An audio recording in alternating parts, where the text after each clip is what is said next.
नमस्कार दोस्तों, स्वागत है आप सभी का एक बार फिर से आपके अपने इस यूट्यूब चैनल पर। दोस्तों, इंडियन पॉलिटी लक्ष्मीकांत सीरीज़ में हम 7th चैप्टर पढ़ रहे थे फंडामेंटल राइट्स के बारे में।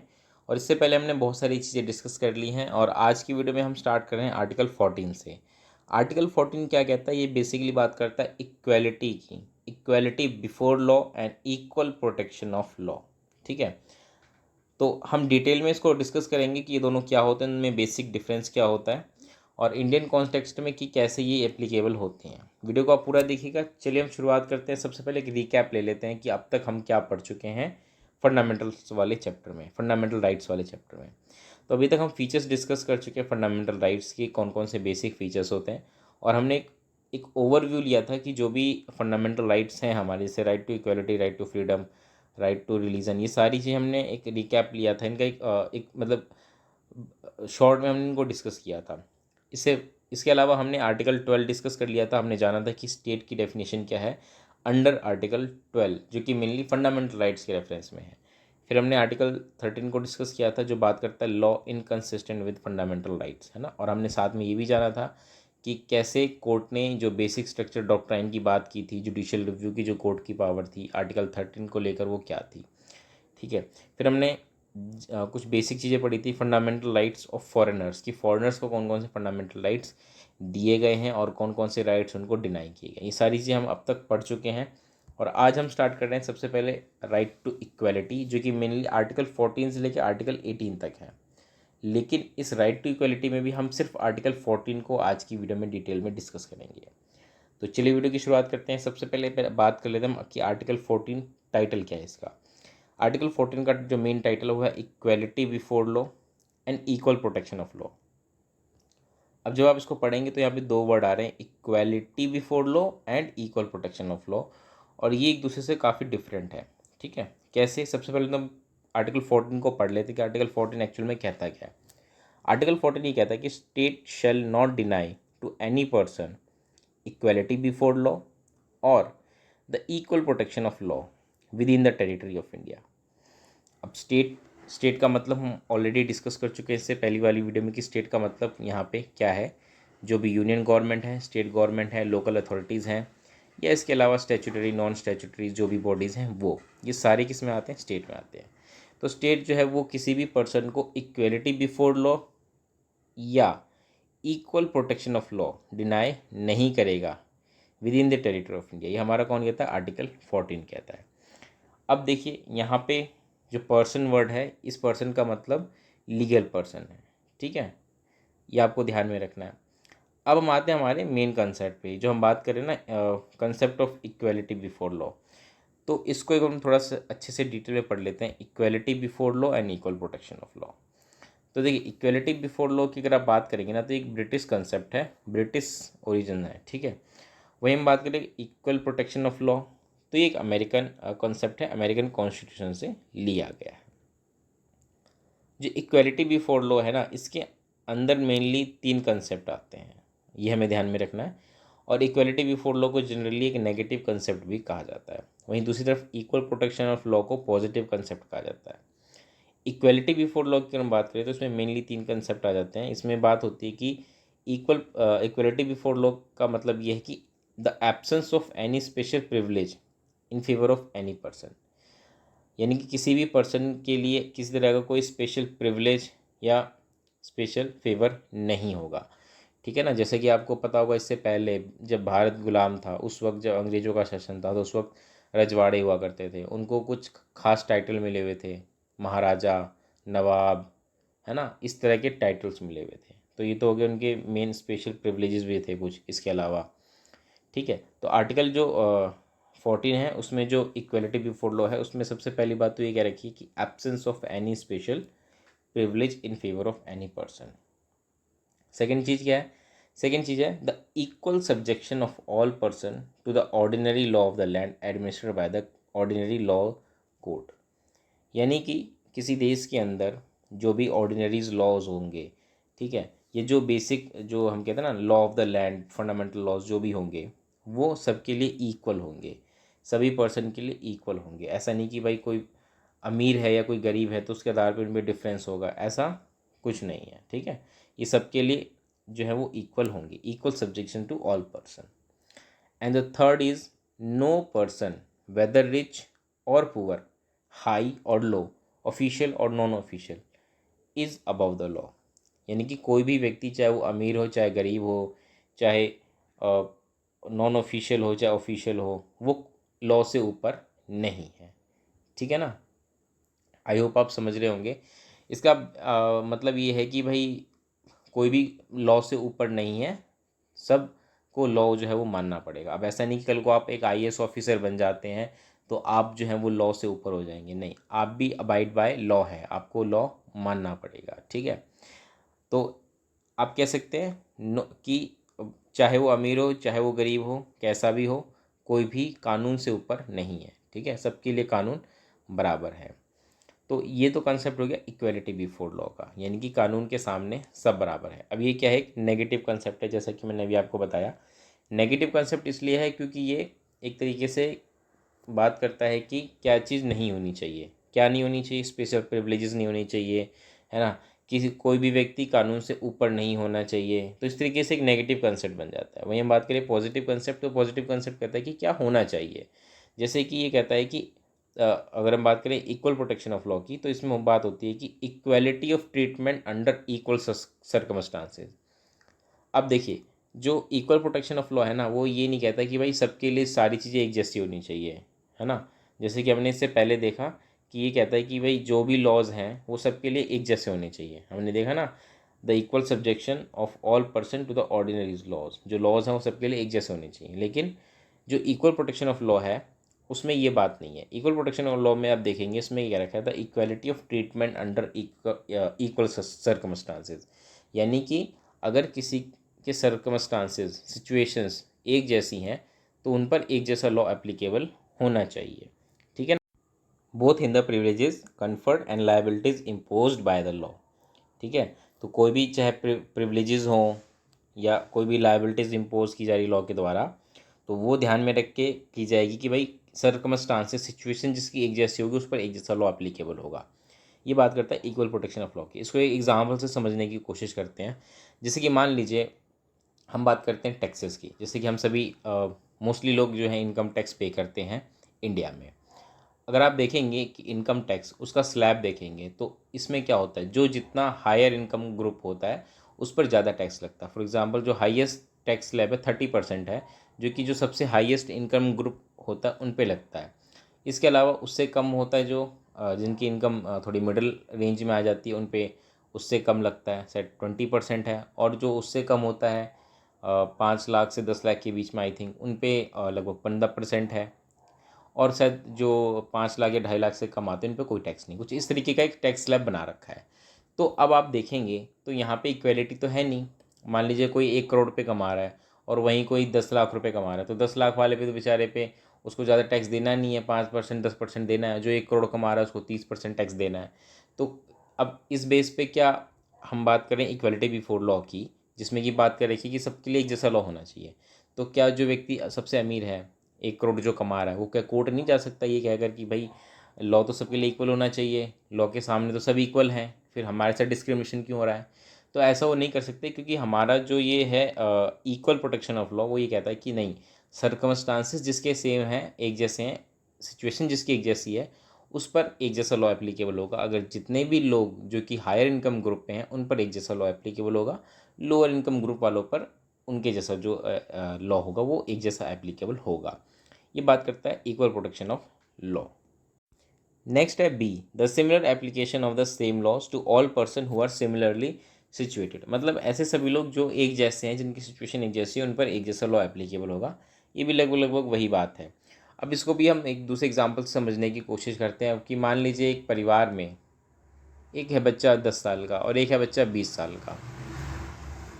अब एक 10 साल के बच्चे के लिए और एक 20 साल के बच्चे के लिए मान लीजिए आप उनका टेस्ट लेना चाह रहे हैं, क्वेश्चन पेपर आपने सेट किया, उनका टेस्ट लेना चाह रहे हैं मैथ्स का। तो अब आप मुझे जवाब दीजिए कि क्या एक 10 साल के बच्चे के लिए और एक 20 साल के बच्चे के लिए आप एक जैसा क्वेश्चन पेपर सेट करेंगे, उनसे एक जैसा टेस्ट लेंगे उनका? नहीं भाई। 10 साल का बच्चा है, उसके उसका जो मेंटल लेवल है वो अलग तरीके का है, एक 20 साल का बच्चा उसका मेंटल लेवल अलग तरीके का है। तो ऐसा थोड़ी है कि आप दोनों के लिए एक जैसा क्वेश्चन पेपर सेट कर देंगे, नहीं, क्योंकि दोनों की सिचुएशन अलग अलग है। ठीक है, तो यहाँ पर यही मैं एक एग्जांपल लेने की कोशिश कर रहा हूँ समझाने के लिए आपको, जस्ट कि भाई जो सिमिलर लॉज होंगे ना, वो सिमिलर सिचुएटेड जो पर्सन होंगे उन पे एप्लीकेबल होंगे। अब इक्वल प्रोटेक्शन ऑफ लॉ में थर्ड पॉइंट क्या कहता है, the like should be treated alike without any discrimination. जो एक जैसे हैं उनके साथ एक जैसा व्यवहार किया जाना चाहिए बिना किसी भेदभाव के। फॉर एग्जांपल मान लीजिए कि वुमेन है। अब वुमेन के साथ क्या होता है कि जनरली वुमेन सेफ्टी के लिए बहुत सारे लॉज बनाए जाते हैं। अब कल को मैन कहने लगे कि भाई हमारी सेफ्टी का भी ध्यान रखा जाए, है ना, हमारे लिए भी कुछ लॉज बनाए जाएं। तो वुमेन्स के लिए जो लॉ बनाए जाएंगे वो सेम लॉज मैन के लिए थोड़ी बनाए जा सकते हैं, क्योंकि वुमेन्स की थोड़े अलग सिचुएशन हो जाती है वो, और मैंस की अलग, मैंस अलग वुमेन्स अलग सिचुएशन हो जाती है। तो वुमेन सेफ्टी को के लिए कुछ लॉज बनाए जा सकते हैं, है ना, क्यों, क्योंकि they are different from the man. तो वुमेन सेफ्टी को लेकर सरकार चाहे तो बहुत सारे लॉज बना सकती है, और इस पे अगर थोड़ा बहुत डिस्क्रिमिनेशन होता है तो इसमें कोई बड़ा इशू नहीं है, क्योंकि इक्वल प्रोटेक्शन ऑफ लॉ का जो थर्ड पॉइंट है वो कहता है like should be treated alike without any discrimination. तो आई होप आप समझ रहे होंगे कि किस तरीके से जो इक्वल प्रोटेक्शन ऑफ लॉ है इसको पॉजिटिव कंसेप्ट माना जाता है, क्योंकि ये जनरली सबके लिए ये नहीं कहता कि क्या नहीं होना चाहिए। जैसे कि उसमें कहा था ना कि प्रिविलेजेस नहीं होने चाहिए, या वो स्पेशल फेवर नहीं होना चाहिए किसी पर्सन के लिए, है ना, कोई भी पर्सन लॉ से अबव नहीं होगा। तो वो नेगेटिव कंसेप्ट था, ये पॉजिटिव कंसेप्ट है, ये कहता है क्या होना चाहिए, है ना, जो इक्वल सिचुएशन के लोग हैं उनके साथ इक्वल ट्रीटमेंट होना चाहिए, है ना। ये हमने बहुत सारे एग्जाम्पल से इसको समझने की कोशिश की। तो आई होप आपको जो कंसेप्ट है ना, equality before law and equal protection of law, ये आपको समझ में आ रहा होगा। ठीक है, अब देखिए यहाँ पर एक चीज़ समझने की कोशिश करते हैं। सुप्रीम कोर्ट ने कहा है कि जहाँ पे इक्वल्स और अनइक्वल्स को अलग अलग तरीके से ट्रीट किया जाता है वहाँ पे आर्टिकल 14 अप्लाई नहीं होता। ठीक है, आई होप आप समझ रहे होंगे। इक्वल्स एंड अनइक्वल्स को जहाँ पे डिफरेंटली ट्रीट किया जाता है वहाँ पे आर्टिकल 14 एप्लीकेबल नहीं होगा। आर्टिकल 14 जो है उसके अंदर जैसे मान लीजिए क्लास लेजिस्लेशन होता है, तो क्लास लेजिस्लेशन होता है, मान लीजिए क्लासिफिकेशन हो जाता है, जैसे हमने देखा ना कि मैंस एंड वुमेन्स इसके आधार पर क्लासिफिकेशन हो सकता है, या अलग अलग इनकम ग्रुप हैं इसके आधार पर क्लासिफिकेशन होता है। तो उस क्लासिफिकेशन के तहत मान लीजिए अगर कोई लेजिस्लेशन है तो उसको आर्टिकल 14 के तहत फॉरबिट्स किया जाएगा, उसको आर्टिकल 14 के तहत उसको डिस्क्रिमिनेशन नहीं माना जाएगा। ठीक है, तो आर्टिकल 14 जो है वो फॉरबिट्स करता है इस तरीके से क्लासिफिकेशन को। तो ये रीजनेबल क्लासिफिकेशन की बात करता है, reasonable classification of person object transaction by the law. ठीक है ना, लेकिन ध्यान रहे ये क्लासिफिकेशन आर्बिट्ररी नहीं होना चाहिए, आर्टिफिशियल नहीं होना चाहिए, इवेजिव नहीं होना चाहिए। ठीक है ना, तो आई होप आप समझ रहे होंगे कि किस तरीके से जो हमारा इक्वल प्रोटेक्शन ऑफ लॉ है और इक्वलिटी बिफोर लॉ है ये काम करता है। चलिए आगे बढ़ते हैं, अब हम बात कर लेते हैं एक और कंसेप्ट की, वो है रूल ऑफ लॉ। देखिए रूल ऑफ लॉ का जो कंसेप्ट है ना, अभी जो हमने बात की ना equality before law, equality before law जो है वो रूल ऑफ लॉ का एक पार्ट है। और रूल ऑफ लॉ का जो कंसेप्ट है ना, ये सबसे पहले एक ब्रिटिश जुरिस्ट थे एवी डाइसी, ये इन्होंने दिया था, जिसमें उन्होंने बात की थी कि रूल ऑफ लॉ का क्या मतलब है। रूल ऑफ लॉ को डिफाइन करते हुए उन्होंने मेनली 3 एस्पेक्ट्स बताए थे कि रूल ऑफ लॉ के 3 एस्पेक्ट्स हैं। पहला एस्पेक्ट उन्होंने ये बताया था कि एब्सेंस ऑफ आर्बिट्ररी पावर, मतलब इसका ये है कि no man can be punished except for breach of law, यानी कि सरकार अपनी मर्जी से किसी को सज़ा नहीं दे सकती, किसी का सरकार का मन किया किसी को भी सज़ा दे दी बिना वजह, ऐसा नहीं कर सकती। केवल और केवल यदि कोई व्यक्ति किसी कानून का उल्लंघन करता है, उसको तोड़ता है, उसी केस में उसको सज़ा दी जा सकती है, बिना वजह किसी को कोई सज़ा नहीं दी जा सकती।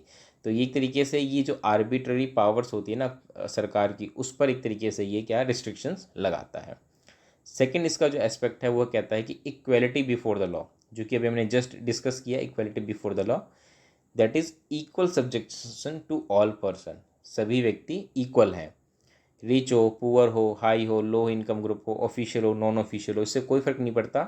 जो ऑर्डिनरी लॉज होंगे, ordinary laws of the land जो कि किसी देश में होंगे, वो सभी के लिए एक जैसे होंगे। ठीक है, आई होप आप समझ रहे होंगे। जैसे आपने सुना होगा ना कानून की देवी, जो हम कहते हैं कि जिसकी आंखों पे पट्टी बंधा होता है, तो वो सबको इक्वली ट्रीट करती है। तो एक एग्जांपल है इक्वलिटी बिफोर लॉ का। ठीक है, अब थर्ड कंसेप्ट जो एस्पेक्ट आता है रूल ऑफ लॉ में, वो आता है the primacy of the rights of individual, यानी कि इंडिविजुअल की राइट्स जो है वो प्राइम्स है। प्राइम मतलब फर्स्ट प्रेफरेंस उनको दी जाएगी।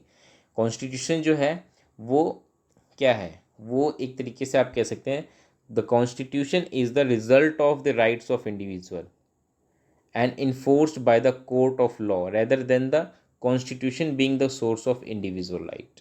यानी कि जो कॉन्स्टिट्यूशन है वो क्या है, वो एक रिजल्ट है। किस चीज़ का रिजल्ट है? इंडिविजुअल राइट्स का, हर एक व्यक्ति के राइट्स का रिजल्ट है कॉन्स्टिट्यूशन, ना कि कॉन्स्टिट्यूशन से राइट्स मिले हैं लोगों को। ये थर्ड एस्पेक्ट कहता है रूल ऑफ लॉ की। अब यहाँ पे आपको ये चीज़ ध्यान में रखनी है कि इंडिया के एस्पेक्ट में जो भी हमने फर्स्ट और जो सेकेंड एलिमेंट बात की, first element absence of arbitrary power and second element equality before law, यही दो चीज़ें सिर्फ इंडिया के सिचुएशन में एप्लीकेबल है। इंडिया में सिर्फ यही दो चीज़ें एप्लीकेबल है, थर्ड एप्लीकेबल नहीं, क्योंकि थर्ड कहता है कि कॉन्स्टिट्यूशन से राइट्स नहीं मिले इंडिविजुअल को। वो कहता है कि भाई जो कॉन्स्टिट्यूशन जो इंडिविजुअल राइट्स हैं उससे कॉन्स्टिट्यूशन जो है वो बनता है। लेकिन इंडिया की सिचुएशन में ये चीज़ नहीं है। ठीक है, इंडिया में मेन जो है सुप्रीम जो है वो क्या है, कॉन्स्टिट्यूशन है। कॉन्स्टिट्यूशन ही सबको राइट्स देता है। जो हम फंडामेंटल राइट्स जो पढ़ रहे हैं ये हमारे कॉन्स्टिट्यूशन में ही दिए गए हैं। ठीक है, आई होप आप समझ रहे होंगे।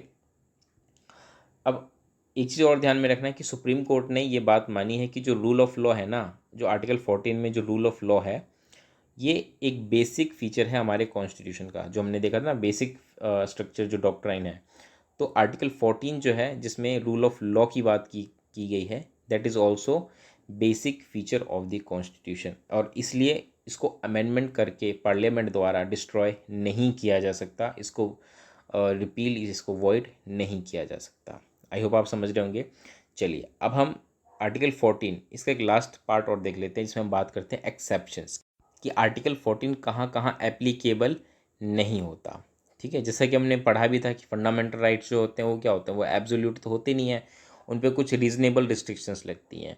तो इसी तरीके से हमारा जो आर्टिकल 14 है ये भी एब्सोल्यूट नहीं है, इस पर कुछ रिस्ट्रिक्शंस हैं, एक्सेप्शंस हैं। फॉर एग्जांपल सबसे पहला हम बात कर लेते हैं एक्सेप्शन की, कि president of India and governor of state, इनके केस में प्रेसिडेंट ऑफ इंडिया और जो गवर्नर ऑफ स्टेट होते हैं, of course they are not common person.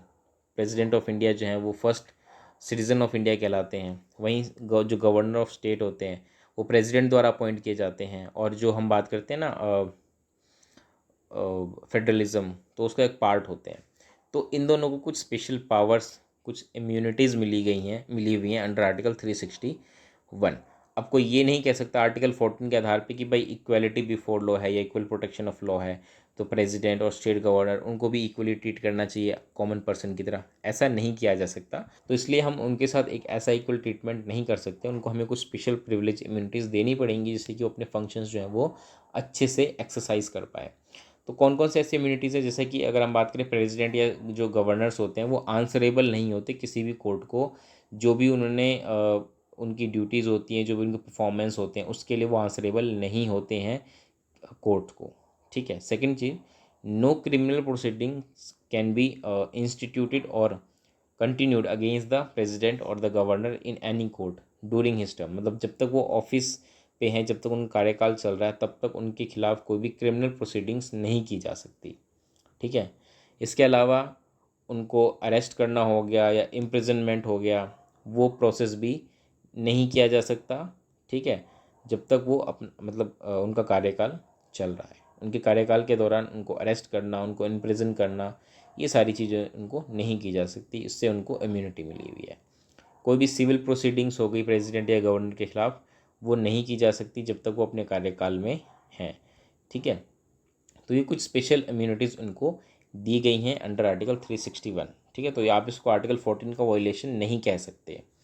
चलिए, इसके अलावा और भी कुछ है, जैसे आर्टिकल 361A है। आर्टिकल 361A क्या कहता है, no person shall be liable to any civil or criminal proceeding in any court in respect of the publication in a newspaper or by radio or television of a substantially true report of any proceedings of either house of parliament or either house of legislature of a state।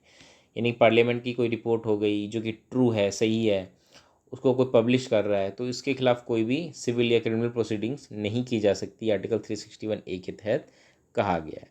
इसके अलावा no members of parliament shall be liable to any proceedings in any court in respect of anything said or any vote given by him in parliament or any committee thereof, जो कि article 105 कहता है।